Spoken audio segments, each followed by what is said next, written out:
专家预测，一旦爆发全球海战，全世界仅有一国能击败美军。时间来到2024年，坐落于中国北方的庞大邻居俄罗斯终于展开了自冷战结束后30年来最大规模的一次海上演习。在此次大洋2024战略演习中，俄罗斯充分调动了本国海军的实力。在海洋之上，400艘俄军各型舰艇在大洋之上驰骋，100多架战机在空中彰显实力，视线转向岸边，还有众多的陆基反舰武器。此次军事演习是俄罗斯对外的一次展示肌肉，虽然说同美军相比规模有限，但是仍旧是世界一流海军水平。但是此次最令世人感到啧啧称奇的，并不是俄罗斯海军的实力，而是俄罗斯海军军事专家对外公开发言。在发言中，他坚定且不容置疑地称，未来海战爆发之后，能够真正战胜美国海军的只有俄罗斯。消息一出，全球哗然，打个乌克兰都疲惫不堪的俄罗斯，凭什么对外发出这军事宣言？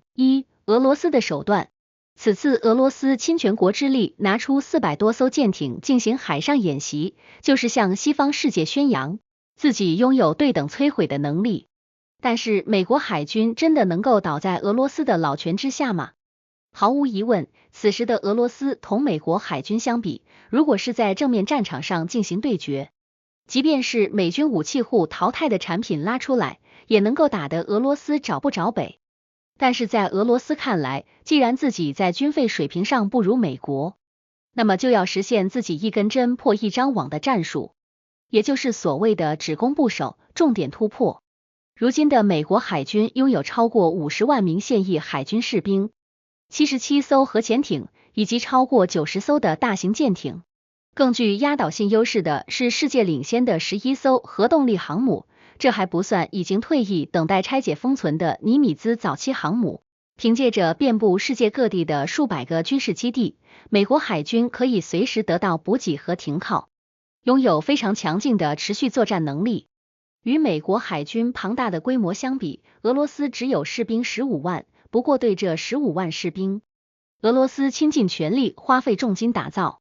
就以核潜艇为例，俄罗斯北风之神级核潜艇世界遥遥领先，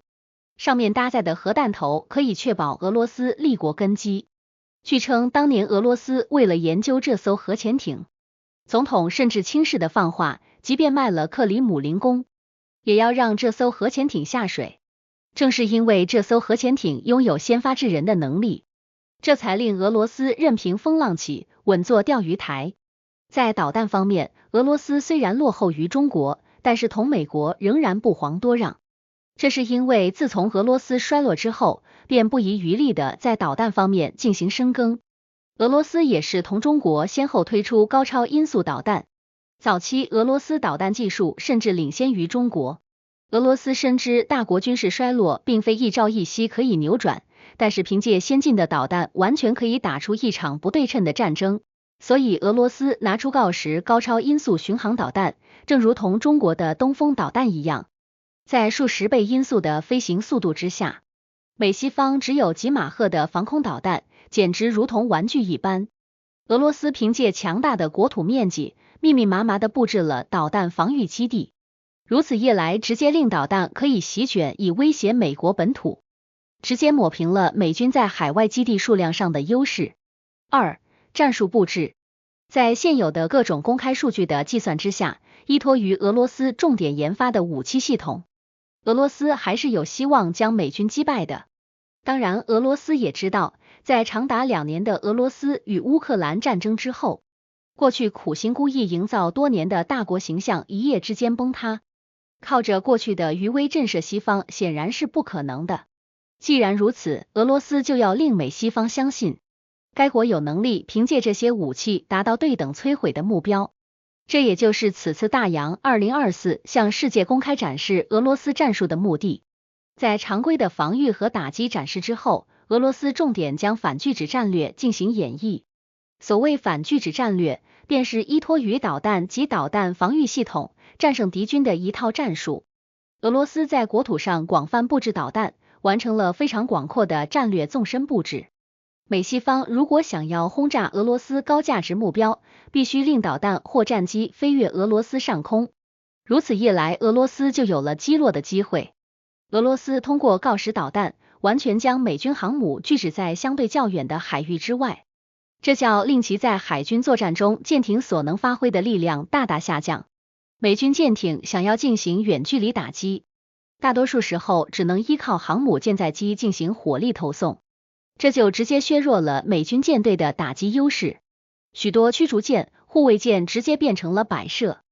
而在这一套对海演习中，俄罗斯空天军也承担着重要的任务。此次俄罗斯之所以拿出100多架战机进行军事演习，就是要让西方看清，俄罗斯有能力在航母战斗机起飞之后将之完全击落。至于俄罗斯海军相对落后的对海打击能力，则直接由俄罗斯轰炸机进行弥补，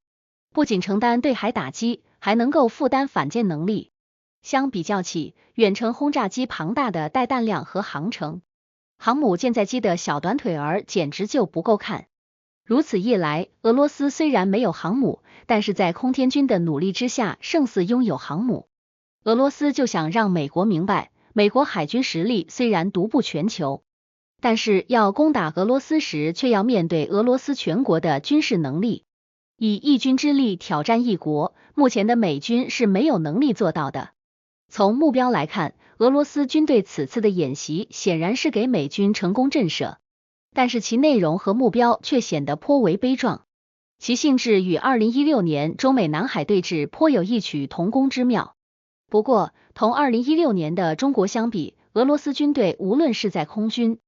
导弹军还是海军方面都大大不足。那么，俄罗斯真的能够完成所谓的摧毁美国海军的计划吗？这么做真的值吗？3. 防守有余，进攻不足。虽然说俄罗斯军队拥有让美国投鼠忌器的能力，但要说俄罗斯军队想以此同美国海军一较高低，显然是不可能的。现如今，世界各国军队主要将目标放在高新科技的报道上，认为凭借1-2款高科技武器就能够打赢一场不对称的战争。但是俄乌冲突已经充分表明了，高科技武器对于战场有推动作用，但是国家与国家对抗最根本的还是国家硬实力。所以在现有条件的约束之下，俄罗斯海军只能是在特定环境之内同美国海军对抗，拥有一定的优势。但是俄罗斯1700多平方公里的庞大领土，与广袤的海域面积相比，显得十分渺小。这也就意味着美军可以从任何一个点向俄罗斯发起攻击，只要武器系统能够获得航程上的进步。这一点技术上的进步，同进攻俄罗斯相比，显然是更加容易完成的。而且俄罗斯也知道，如果美国海军一旦下场拼命，那么绝对是俄罗斯死美国伤。所以俄罗斯在大力建设北风之神核潜艇，目的就是为了防止美国拼命。由此来看，俄罗斯此次虽然看似张牙舞爪，但其实是在一定范围之内的虚张声势，其核心目的仅是想要本国周边海域不存在美国的战略威慑，确保控制北极，防止美西方势力渗透。在此次海上演习中，俄罗斯第一次广泛的引入了无人机、无人舰艇、潜艇作为海战利器，增加了复杂的作战环境中的适应能力展现。毫无疑问，无人作战平台对于传统有人作战平台的优势是明显的，但也因其航程问题，使得只能在周边海域徘徊。一旦航程较远，缺乏无人作战平台帮助俄罗斯海军，常规战争方面，俄罗斯水平将迅速下降。总结分析，俄罗斯专家所说的有一定的道理。如果俄罗斯和美军之间爆发海上战争，凭借体系优势，俄罗斯可以抹平装备上的差距，在家门口打赢1-2场战术层面的海上战争。不过要说俄罗斯可以借此彻底战胜美国海军，还是很难做到的。不过俄罗斯此次也算是令其他西方国家意识到，现代战争正在经历一次军事革命上的变革，依托于无人作战平台为首的新一代战争正在对传统战争形成压倒性优势。关键在于如何将无人作战平台与其他作战平台相整合，努力的投放到更远的战略区域。而在这一点上，中国遥遥领先。结语。虽然航母舰艇数量上略有不足，但无论是导弹、无人机，还是海上大型舰艇的数量，中国都丝毫不落后于美国。055单条美国航母战斗群也是在这种战术理念之下的一种产物。中国在综合作战实力上遥遥领先于俄罗斯。既然俄罗斯军队都有希望战胜美军，那么更不用说是中国亲自下场。在战术上，俄罗斯可以战胜美军，但是战略上打败美军的，最后一定是中国。